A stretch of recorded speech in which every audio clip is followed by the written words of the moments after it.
So that's not good. Noticed some smoke a few miles ago, didn't think anything of it. Engine temperature was fine. Oil pressure was not fine. Nothing on the dipstick. Oil all over the place. This oil pressure line for the gauge broke. The motor is probably out of oil, if not very close. I've checked the dipstick. The tip is just very damp, but I think that's maybe from just pushing it in through the hole.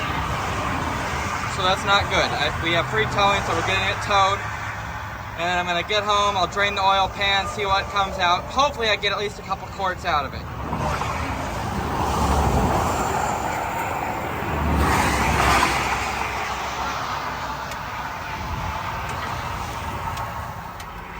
Okay, fixed that line. I topped off the oil, exactly 2 gallons low. So we still had a gallon left of oil. This will take a second because there's air in the line. Let's see what happens. Fired right up. Come on, get some fucking oil. There we go. Oop.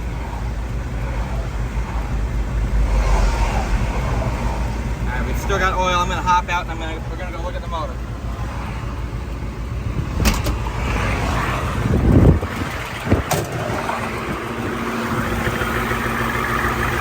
Everything seems good. Alright, we're gonna get her back. It'll stay outside for a few days. Well, we got very lucky. Driven it a few miles now. It's running and driving great. Normal oil pressure. Normal. Good. I thought for sure the motor was ruined. Like I said, it took exactly 2 gallons to get it up to where it's full. So we still had a gallon circulating around, which is still enough for the pickup tube to grab. There was still oil and everything else, so there was at least a gallon in the pan. So we're good. Got very lucky on that one. But, so I probably don't even need to change the filter because I don't think it did any damage. But I'm probably going to drain the oil and I'll probably change the filter just in case. But I think we're okay. So the past 1,000 miles since I've had this truck together, I've been battling a massive power steering leak, which is not good for the hydro boost. It's not good for the pump or gearbox. So I sprayed it down with brake cleaner, like so. Sprayed everything down. See, nice and clean. Everything on there is clean. No power steering fluid. Wait long enough, you'll see this one seeping.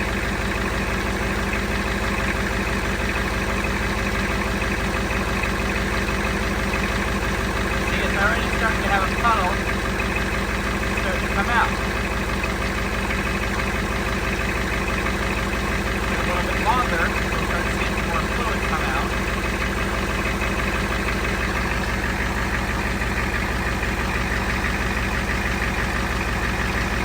See how it's already wet? It'll start dripping here in a second.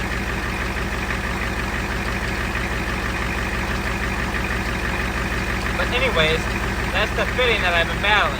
So I think I might need to try to snug it up just a touch and see if it stops leaking. See? That's how I found my power steering leak. I might have more too, I'm not sure. Yeah, this seems to be the most common one that I've seen.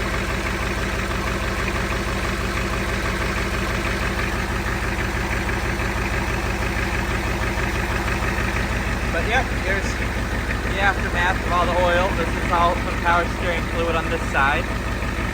All power steering fluid. That's fine, you know, oil undercoating. So I'm going to go ahead and shut her down. And then tighten that up just a little bit. Spray it down again. Fire it back up. And see if that fixes that. Yeah, I've been driving around with it like that for over 1,000 miles now. Okay, no wonder it's low on power steering fluid all the time.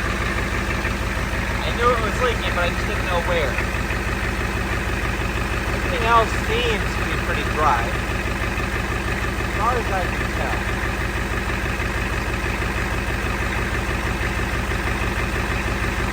Yep, still sounds good, running good.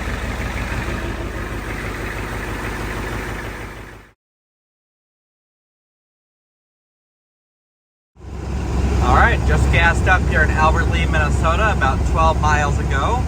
We are coming up to the Iowa-Minnesota border. I'm going to be driving to Kearney, Missouri. It is currently 2:30 in the morning. This is how quiet it is inside the truck after all the sound editing and stuff from when I built the truck.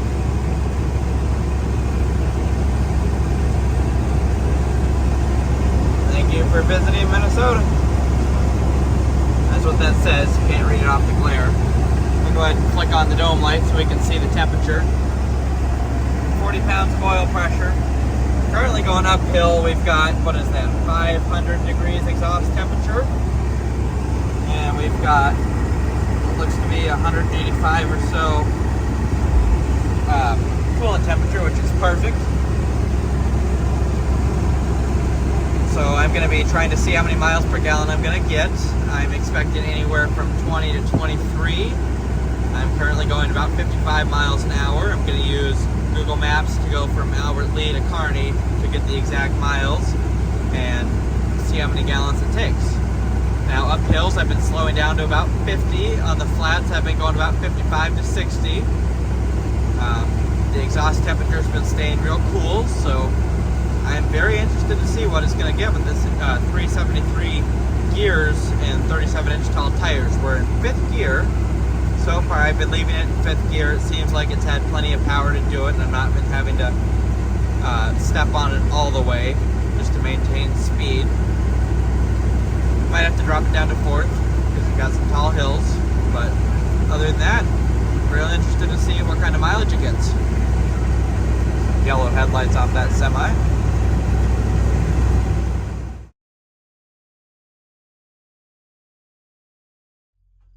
So I did not make it as far as I wanted to, which is fine. I need to completely readjust the fuel gauge because I guess all the way down here is all the way empty for it. So I filled it up when I thought that it was getting pretty lower than I've normally ran it. Well, it only took 9.6 gallons for 191 miles, which comes out to just under 20 miles to the gallon, about 19.8 or so. So really good. That's going 55 on the freeway on the flats, and then 60 on the downhills, and then like 50 on the uphills. Just light as can be.